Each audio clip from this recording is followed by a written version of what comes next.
Truthfully, unbridled economic development could overall destroy the balance of societies, especially in ASEAN, which still has to bear the brunt of fast-pacing economic activities as well as a local community, nature-dependent, being marginalized. Ultimately, nature has to suffer. That is why we're striving for sustainable development. This part of Asia in particular is embarking upon an unprecedented scale of energy as well as water sectors development, which is imperative if the region is to generate revenues and improve livelihoods of this most densely populated region. Well, such developments are, however, not always sustainable or compatible with the limited source of biodiversity available. This is certainly the case in the Indo-Burma region, which is recognized as a global hotspot of biodiversity and has long been noted for the exceptionally high diversity of species within its inland waters. Dr. Robert Mader, the Southeast Asia Director of International Union for Conservation of Nature, or IUCN, unveils hard fact of how freshwater biodiversity and species are incredibly important to livelihoods and economics of the Indo-Burma region. But firstly, what is the Indo-Burma Hotspot? Can you give us a brief definition of what is actually the Indo-Burma Hotspot in terms of the environmental terms, please? Okay. The Indo-Burma Hotspot is an area that's basically defined on a combination of geography, ecology and species distributions. Its boundaries include part of Burma, east of the Irrawaddy River, all of Thailand and a small part of the northern peninsula of Malaysia, all of Cambodia, Laos and Vietnam, and actually also a very small part of China as well. The hotspots of the world are defined on a combination of containing a certain number of endemic species. That means species that are only found in that place and not found anywhere else in the world, and a certain level of threat that's occurring such that a large proportion, perhaps 70% of the original habitat has already been destroyed in that area. As a most comprehensive assessment yet of freshwater species in this hotspot, the Iucn Red List of threatened species provides a valuable information that can help mitigate and minimize the impact of ongoing and future hydrological developments throughout the region. Can you explain again what is the Red List report and how does this contribute to preserving the status? The Red List is really one of IUCN's flagship products. If you like, I would say it's the gold standard of information about species status. So when we say, you know, a species is threatened with extinction, a species is endangered, the IUCN Red List is really the ultimate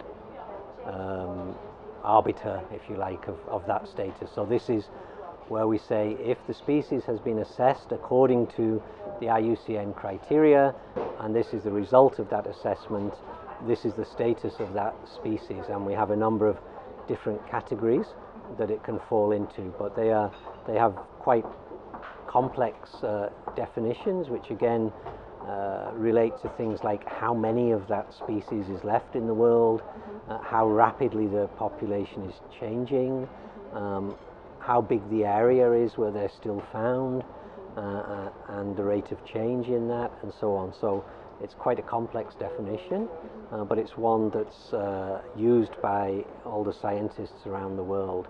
So IUCN has the Species Survival Commission, which has 7,500 scientists around the world who are members of the Species Survival Commission, and each of them is normally a specialist in a different group of species.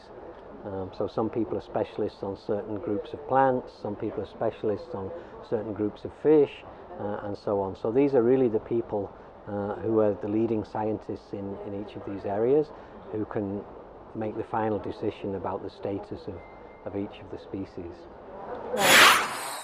It is undeniable that freshwater biodiversity is another key integration for the ASEAN economic community. The freshwater biodiversity conservation to the integration as well known the ASEAN economic community in 2015. I mean, I think freshwater biodiversity up to now has really not got the attention that it necessarily deserves. And it's very fundamental and important to the food security and livelihoods of millions of people. Globally, actually, 2 billion people get their primary protein from freshwater fish and other freshwater biodiversity. In a river like the Mekong, which is obviously one of the biggest rivers in the ASEAN countries,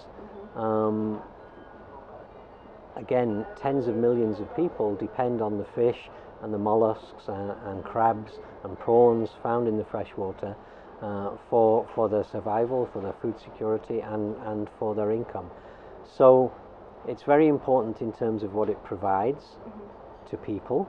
We more or less understand that to some extent. So, for example, we know that, like, say, the annual value of the fish caught in the Mekong River is about $3 billion. But we don't, when we go down into the details, we don't necessarily understand what's happening with individual species of fish that make up that biodiversity and how close they are to extinction, and therefore how close that overall fishery might be to some kind of collapse that would have huge impacts for people. And bringing it again back to the ASEAN context, you know, to some extent the integration within ASEAN, although it's starting with economic integration and free trade agreements and things like that, I think also has to recognize that there are a lot of shared ecosystems between the countries of ASEAN, and not just freshwater but also the forest ecosystems as well. And therefore we have to have greater collaboration between the countries in terms of managing these resources for the benefit of all the people in ASEAN, not just from the more narrow consideration of the, you know, individual sovereignty of each individual country. So what I see at the moment is we're quite lacking in terms of regional mechanisms for joint governance of natural resources. Again, using the Mekong as an example, we have the 1995 agreement, but it's a very soft agreement. It doesn't have the force of law. It doesn't actually compel the countries to take any specific action, and it doesn't. There's no penalties for not doing anything.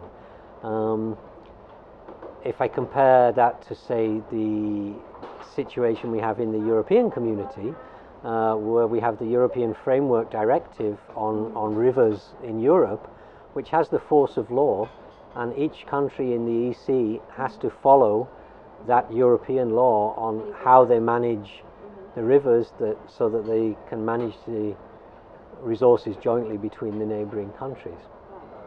And then again, if there are any conflicts that are unresolved, ultimately they can be taken to the European Court. So I think for the long-term thinking of ASEAN, as well as the economic agreements, the free trade agreements, the free movement of skilled or unskilled labour between the countries, learning each other's culture and languages, further down the line you're going to also have to address these issues of transboundary governance mechanisms, regional legal regimes. You know, when might we see, for example, an ASEAN court? So if Vietnam and Laos have a conflict about the Mekong River that they can't resolve, they could go to the ASEAN court. I think that's a long way in the future, certainly not 2015, but I think it's good to start thinking about it now as well. When Laos portrays its ambition of becoming a battery of Asia, it starts to send a worrisome message of another natural exploitation that is mismanaged. And of course, what is happening environmentally in Burma is also up on our next break.